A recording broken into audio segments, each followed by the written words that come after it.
Hello all, I'm excited to have you this semester in quantitative analysis. Yay! Quantitative analysis, so exciting. So this is kind of your introduction to the class. I'm going to go over some of the stuff on the slides. So I'll introduce myself, I'll go over my teaching philosophy, and I'll describe the course objectives, some of the key points in the syllabus, and then I will go over how to succeed in this class. All right, so I'm going to switch over to my screens or my slides here.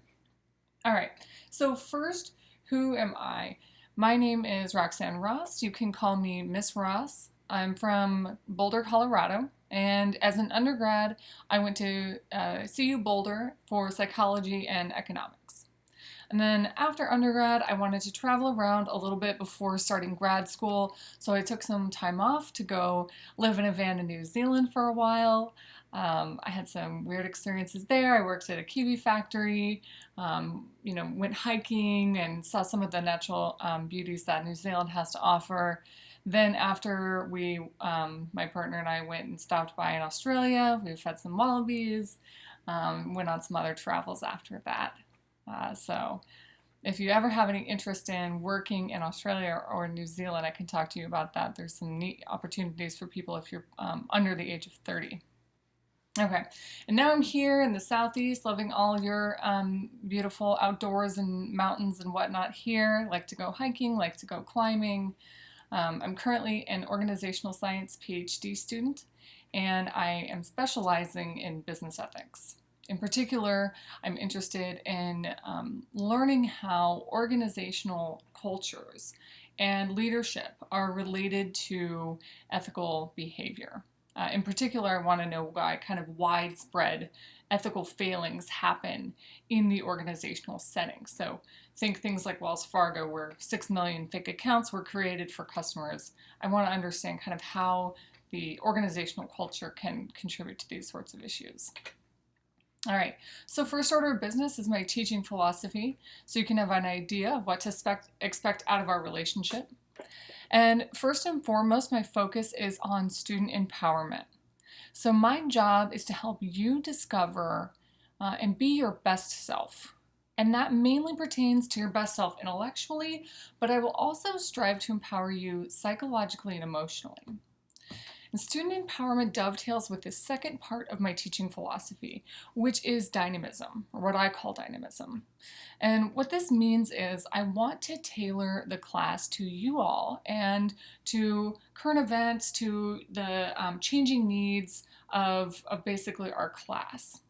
And this is particularly important given sort of the unusual circumstances that we're in with the pandemic. So I'm open to your feedback on how I can improve the experience and provide a better environment for your growth, and particularly as this is an online class and I'm new to this experience. So I'm open to your feedback. All right, and then lastly, this is a class that lends itself well to both learning content but also skill development. So in this class, you're going to be learning some specific and marketable skills as you go along. This is a class that's more about doing than it is about just memorizing content. So we'll get our hands dirty with R, we'll get our hands dirty with some data, and I'll talk a little bit more about that coming up. But this is it's a class where you get to actually do stuff. All right, so as I mentioned, this is the quantitative analysis class. So what are we going to be learning? What is it that we're going to be doing? In this class, you are going to be able to understand the purpose of using statistics and making sense of social phenomena with statistics in particular. You're also going to be able to determine which statistical tests can be used depending on the research question you have and depending on the type of data available to you.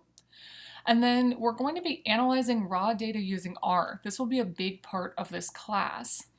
And then lastly, we'll be learning how to interpret and generate meaning from the results of our statistical analyses. All right, and so this brings me to why I am so excited to teach this class and why I think this class will be awesome, hopefully. So first, there is a growing market for the people who have the ability to analyze social scientific data. So I check jobs on LinkedIn a lot, and I see increasingly that companies are looking for people with a strong understanding of human behavior and social life alongside quantitative analysis skills. This is particularly important in a lot of big tech companies, but others are looking for these skills as well. They usually want somebody who knows R, and we're going to be learning R, as I mentioned, in this class. That'll be the tool that we're using to analyze our data.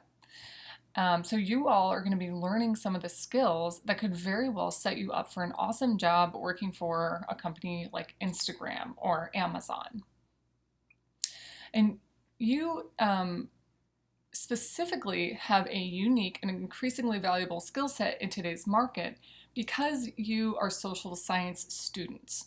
We're swimming in social science data, and while computer scientists often have the analytic skills, they don't have as much foundational knowledge about people.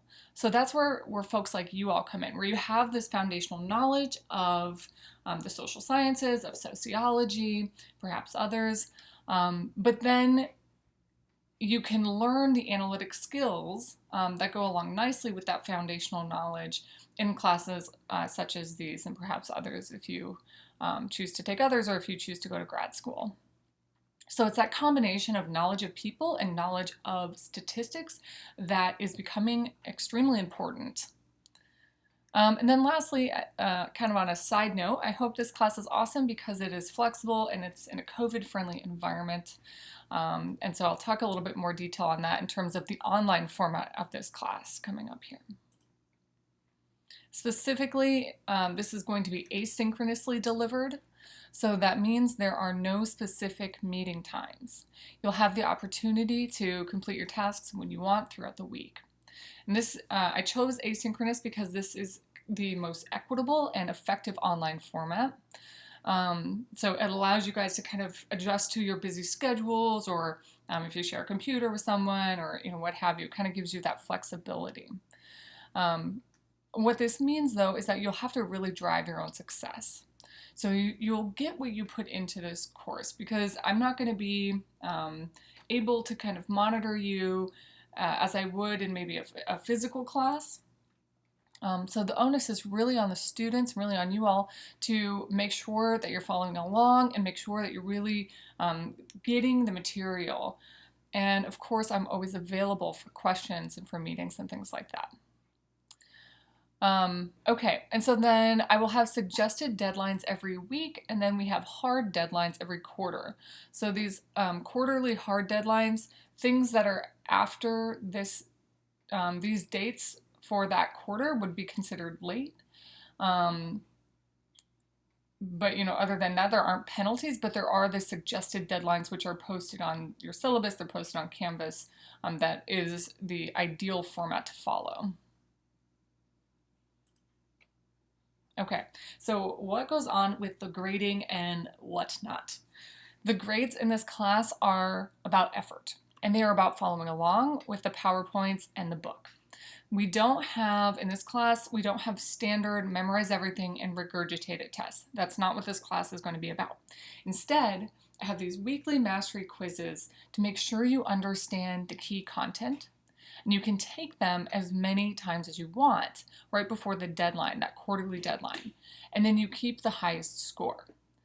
The quizzes are worth 10 points. And then we also have these labs that are worth 20 points. And the labs will be your chance to apply the concepts from the book and apply the concepts from the PowerPoints. And then I'll also have these R tutorials that will be useful for the labs as well. And all of that information will be posted on Canvas with the lab assignment. So when you're ready to do your lab, you can click on it and you can see all the materials that you'll need to do it. And in terms of grades, that's it. Almost every week we'll have a mastery quiz and we'll have a lab. Some weeks we skip one. There is no final, and there is no, like I said, memorize and regurgitate type of tests. This is about application. Okay, and so as I mentioned, we have the weekly suggested deadlines to keep you on track. And those allow me, if you follow those, it really allows me to help you if you're stuck or you're confused. If you wait until the quarter deadline to do everything and then you realize that you have problems, it's much harder for me to help you for a few reasons. One, there'll just be too much information to go over. And then two, some other students might have waited until the last minute as well. So I can't necessarily guarantee that I can help you with things if you wait till the last minute. So again, that's another incentive to follow the kind of suggested deadlines and keep on track. Okay, so just in general, the weekly format that our class will follow, check any emails that I might have sent. That's how we'll have our kind of key communication line is through emails. Then I would, after that, read the chapter for the week and go over the PowerPoints. Then once you read the book and the PowerPoints, you can take the mastery quiz, and this will check your knowledge of the key material. So what are the most important concepts? And again, you can take that as many times as you want to get those key concepts down. Then there's usually some R code that I'll post that goes with the lab. And the R code will have some annotations, and I'll post videos and stuff for particularly confusing things. And then you'll use all of these materials to do the lab.